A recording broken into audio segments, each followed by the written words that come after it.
that you raised in your mitigation, that you are very young girl, you just made 18 years old, you got into consideration.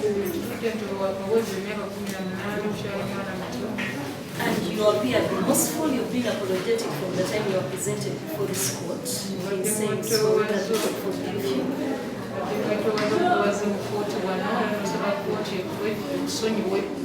And you also prayed that you want to go back to school, you are in senior 5. I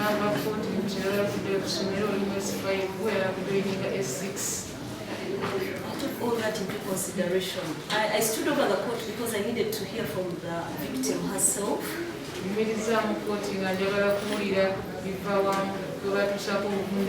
She burst and cried. She was, even when you asked her to forgive you, she was crying.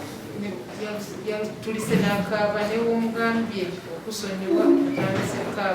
looked at you and she told you that it was not the first time you've been fighting for men. And it's not the first time that you've been calling her and pouring on her alcohol and insulting her.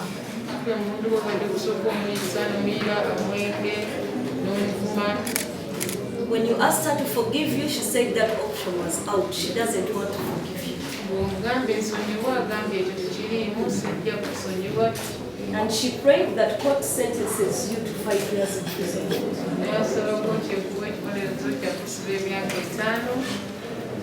So it is the duty of this court to pass on a message to young girls like you. You're very, very young. You just made 18, fighting with another of 14 over a man. We cannot encourage this in our society. You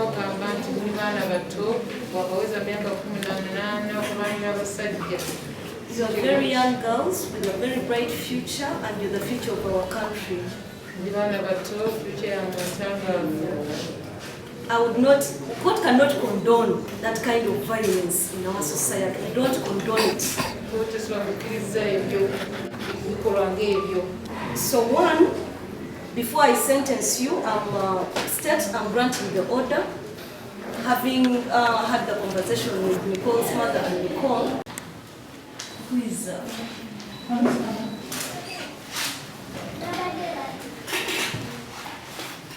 how old are you? Can I take a look at you? How old are you?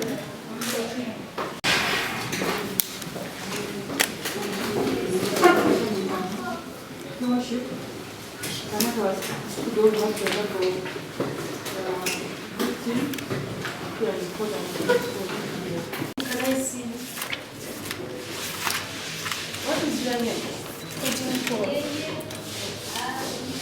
So can you tell her what you wanted to tell her? You have a child. Perhaps you may hear the information.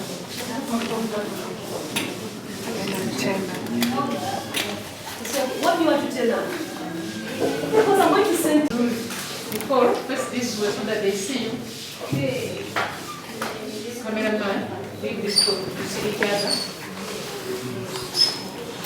Nicole. Nicole.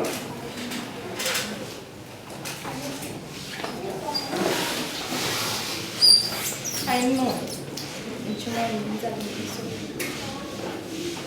I'm so trying to woman. You know, minded to the minded to yourself. So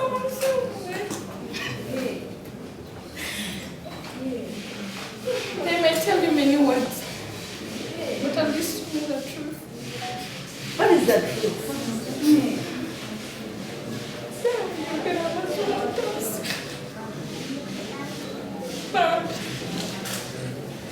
Said you have a child in what?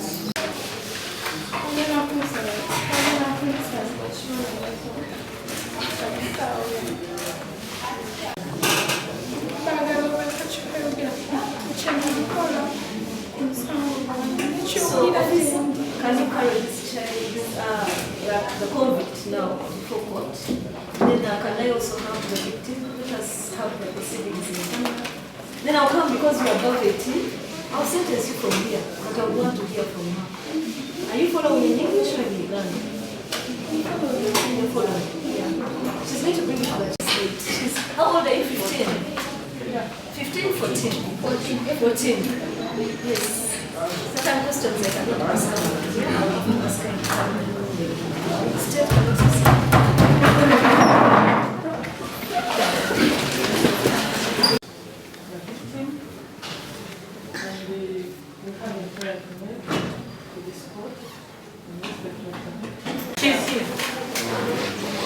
That's your mother? Mama what? Is your mother in court? She's coming.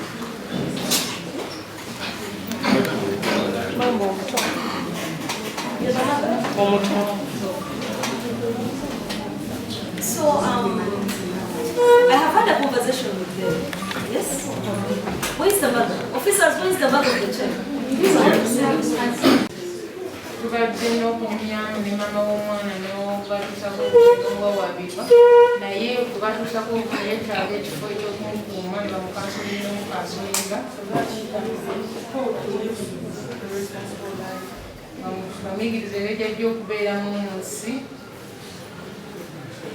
obuvunaanyizibwa era okubeera ku ssomero kubanga akyali mwana muto.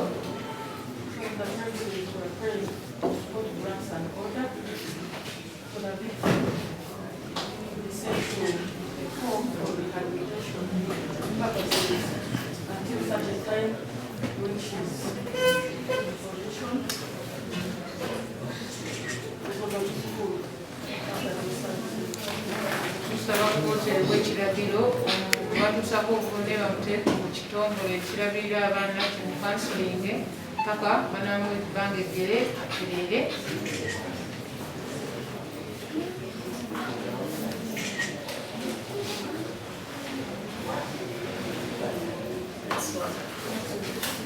So I had from you. Wakibonerezo okuba ekiragiro nti oli Nicole bamutwale mu kitongole ekirabirira abaana ekizengula abaana.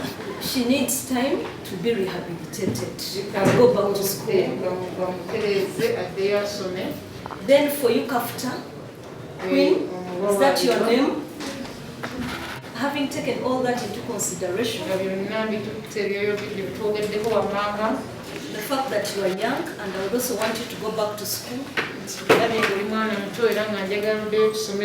But again, this court owes a duty to the public, to the communities. We need to send out a message that we don't condone that kind of violence in our society.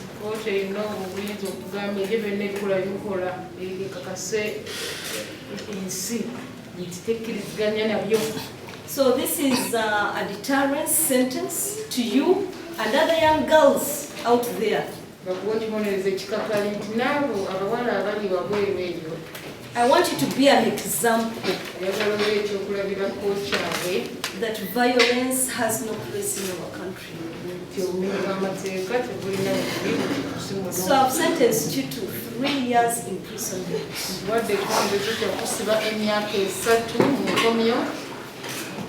You have a right to appeal if I've been so harsh.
Nicole, what's her name?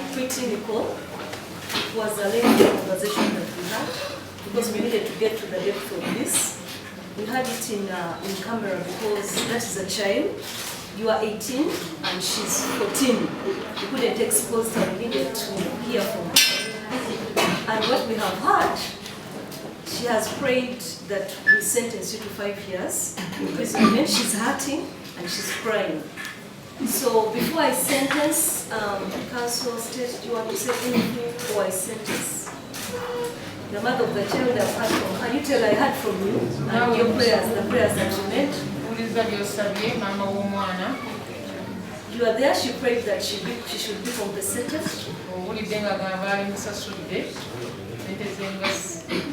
You heard that, she told you that she would want you to compensate her child. But pretty Nicole is hurting and she prays that because this was not the first time you were doing this to her. She burst and cried, she broke down and she said, court sentence this Kafta queen to 5 years imprisonment. So, counsel, what do you want to say state before I sentence? Do you have any prayers to make? Or make my final decision?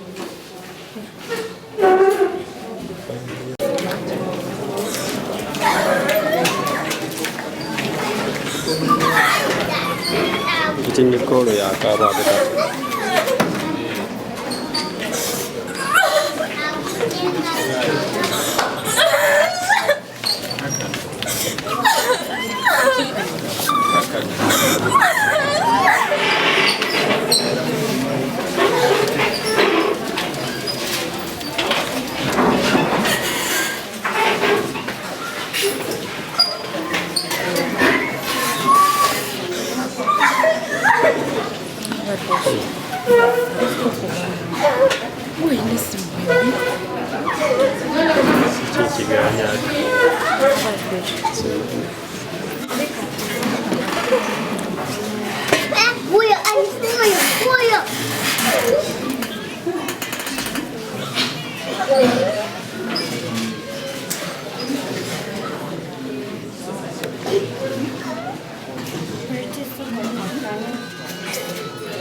Yabonyabonya muwala bamusiba emyaka 3. Obadde oyagala ki? Wangi mami?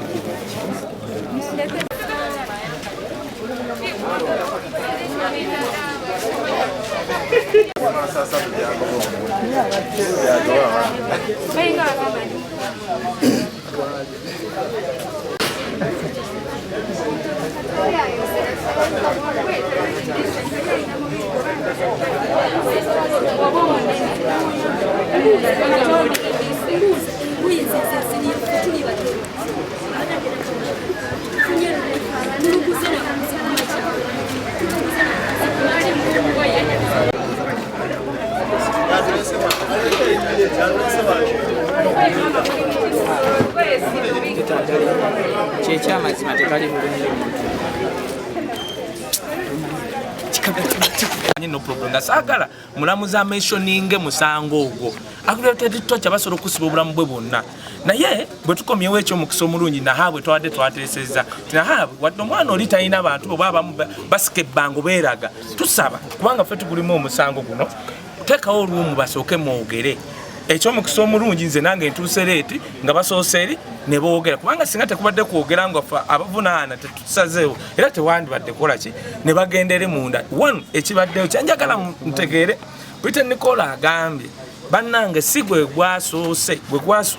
That is not the first time oyo mukwano gwange okunkola ebyo mwalaba. Ne lwaki yabimukola kino kye nali mbagamba nti maama w'omwana oyo obwavu buno nga wonoleeta omwana ono omukwasa baganda be obwavu bambi n'atandika okubeera wa mikwano gye n'agamba era mbalidde nti wankola luli waliwo wanjira bbiya mu matu waliwo byonna n'abikola ki n'abyogera. So kino eky'emyaka 5 kyenda yemubuuza yagambye ono mulaba ono emirundi gyankoze ebyo of course osobola okukola omuntu ebintu kubanga mwavu kubanga asimula ennyumba asiibaawo ki. Kino kye mbadde nsaba wabaayo muganda wa NICOLE oba omuntu yenna ennaku 14 zirimu okuteesa kubanga ebintu bya Nicole kuliko video munaku 14 soko otunoonye noonya kale looya noonya maama wa Nicole musoke mutule ku mmeeza ekisegere ekintu ekyo then kijje kubanga ojja kukola apiiru nga bakuwadde emyaka 3 omulamuzi ono bane sinamulaba wakisa kubanga nze nange natya we nalaba nti ogw'omusango bakusiba mayisa kyobola kyekyandeeta weyo kafuta ne mugamba leeta omuntu yenna akukola ki akuliko naye nze mbadde nsabe wabaayo omuntu yenna nga amuliko jangu come out funa lawyer before naku 14 wanu tukulete mama Nicole tukulete lawyer we musoke mwogere mugende okwapiringa nga bitegereka kubanga osobola okwapiringa mu high court bone bagoberera amateeka nti amateeka gagamba gatya okuvunaana omuntu akulete torture life imprisonment olaba kakati wasoro mujja ku myaka 3 ne bamutwala ku 10 mega so kyembadde nsaba so otherwise kino tukikoze leero tubadde ku Pretty Nicole enkya tujja kudda ku nancha oba olulala nsobola okuba nze gwe balwanirire wa President ono Frank oba Dago ono nga balwanirira nze so kino tekikomye ffe twali twagala jasi bwenkanya mbadde nsaba okubuulira abaana abawala bw'osanga nga bbaawo nga n'omukazi omulala nze nkuwa bwe magezi woba n'oba tomanyi by'amateeka kwata bbaawo gwoba okuba oba oyina amaanyi osobola okuba omuwala nga Lydia ng'omusanze ne bbaawo Lydia ono ng'omusanze ne bbaawo n'omukuba Lydia nga bamutuyaniddeko nnaku nga 2 oba ekiro kiramba kati nojja omukuba oluyi nga yasuze ku nnanda bamukalirira essaawa 10 namba kati n'omukuba oluyi nga tannanywa yogurt tannanywa mazzi muganda wange Lydia oyo n'azirika n'afa omanyi ekintu kyoba wereetedde oba Lydia asobola okuba wasikosero oba ayina asima oba ayina ebirwadde bye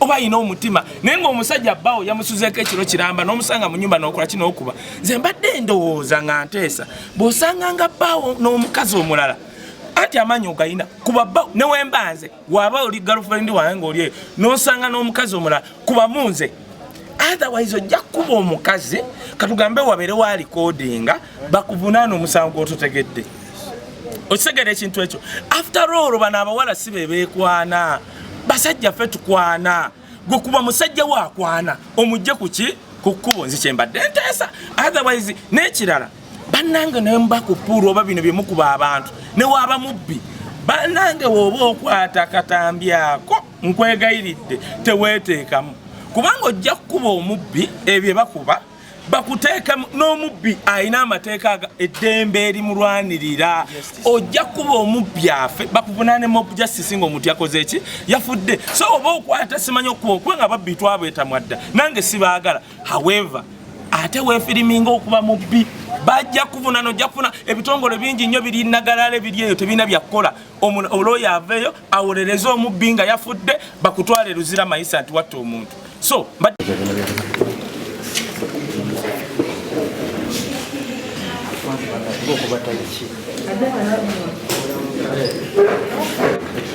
But she's beautiful.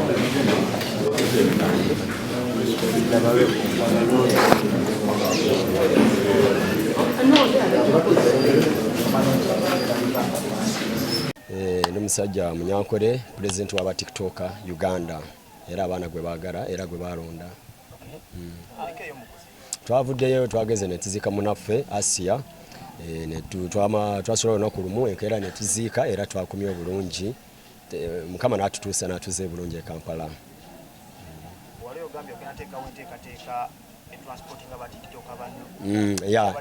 Enteekateeka eyo nakwatagana ne SB4 ne Mama Fina ne abaana nemba transportinga era nemba tuusa bulungi nemba komyawo e Kampala era bwe kyali twafuna zi buses coasters nemba twala era nembaza omulimu gwange nengukola nsima Mama Fina okunteekamu obwesigwe ne SB4 n'abantu abalala banzikirizamu ne basindika sente zaabo kusimu yange bagamba president gwe olina okukola ekintu kyonna kino Mama Fina simulabangako era mwetaaga njagala mulabeko kuba mukazi wa kisa mama si bazasi Mama Fina mama w'abantu kuba naffe tuli baana be akoledde abaana bangi ffena tumwetaaga.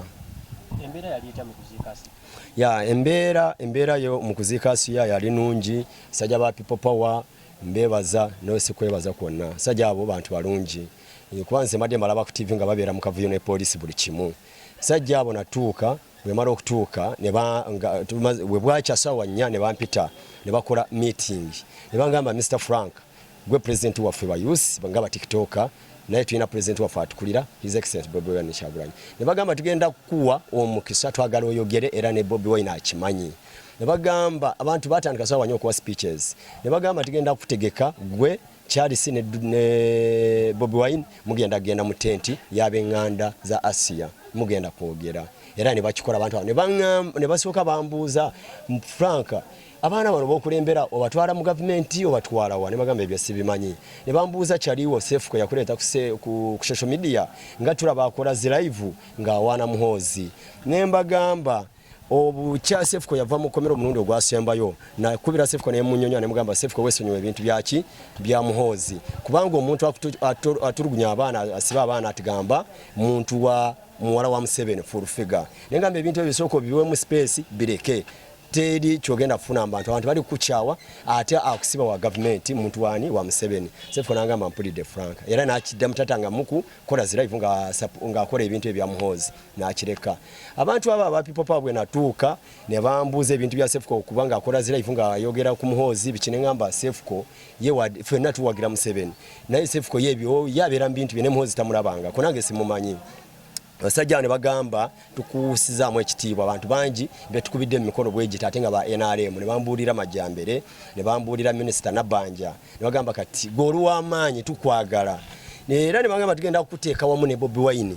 Bobi Wine yatuula wano MP omulala gwe simanyi n'atuula wakati nga Bobi Wine ali awo ne tufutuula mu mukeeka ne bampa ekitiibwa ekyo so mbeebaza abantu ba people power kyenjagala okwogerako ku video eno eri kutambula Bobi Wine yatuuka bwamala okutuuka ne bantu ne bamuwa emikono nasimba omukono gumu ku mukeeka ne muwa omukono gumu bwenti ne mane nguje mangu era yakola bwati nobo bogirabo bwati omuntu atakubuuzizza oba akuganye nga Museveni oba yakikolako mbabazi yandukoze bwati naye yakola bwati emikono gye ebera respect yeyo kati bwogamba yakwata mu ngalo yes yankwata mu ngalo era nejjo abantu ba people power bankubidde nengenda ku kitebe kya people power kamocha ne bambuulira buli kimu ne bakubira ne wisdom kaye nze nali siyingiranga ku office za people power ne bangamba Frank video eno gye tuli etambula mbadde tusaba otusonyiwe tugenda kuogana president waffe tulabe nga tudefendinga video eyo ne wisdom kaye yabaddewo n'omwambu nenvuge mu kange nenvaayo so nkubiriza omuntu yenna nga oli ku social media nga weefuula nti owagira Bobi Wine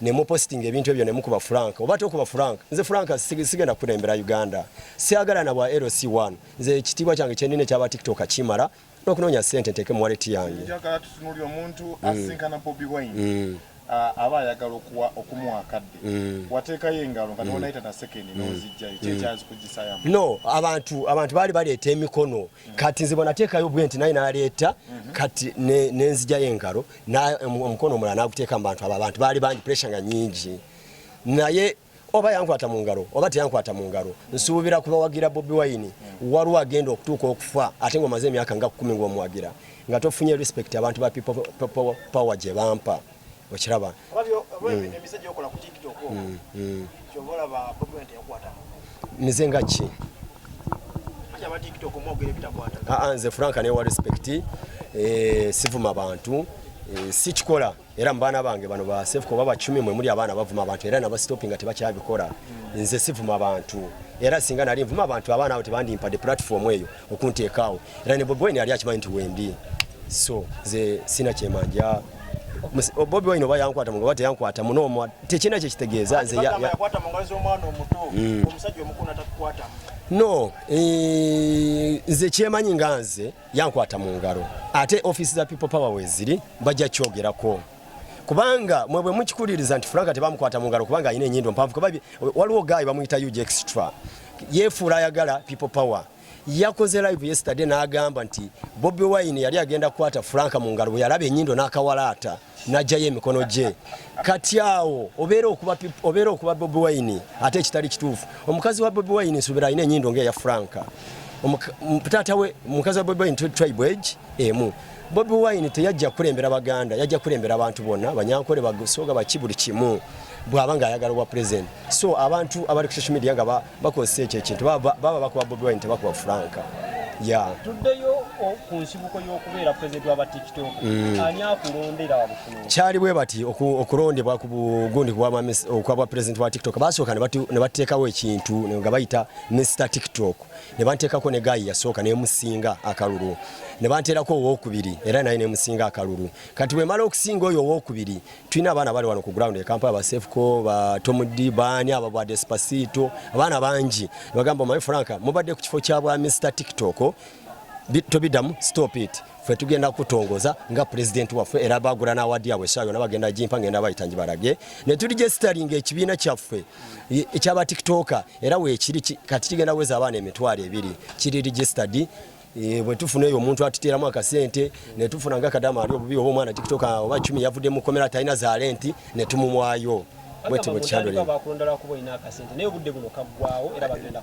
no nze teri muntu ayina sente ku TikTok nze sina muntu gwensinga sente ku TikTok nsina sente zendina sente zange za kulya nakwako bakyali bange nakuteeka motoka yange mvuga amafuta ntambule ze sente zendina abasinga bagamba government yakusindika okyankanye TikTok mazeno was like 2 years ku TikTok okwo era nga bogora innocence afanana bwe batyo tebayina sikolanga ko live nga ngamba abana mugende mwagire NRM sikikolanga ko nerumbu ye mwennyini twali ku live nga twetwala nagamba abantu musooke muwemu Frank obudde nga alaba abana bona balemende ku Frank nabagamba muwemu Frank obudde tujja kumanya jija wajja atwala abana nze sitwalanga kabana mu NRM oba mu people power sobola kikola ekyo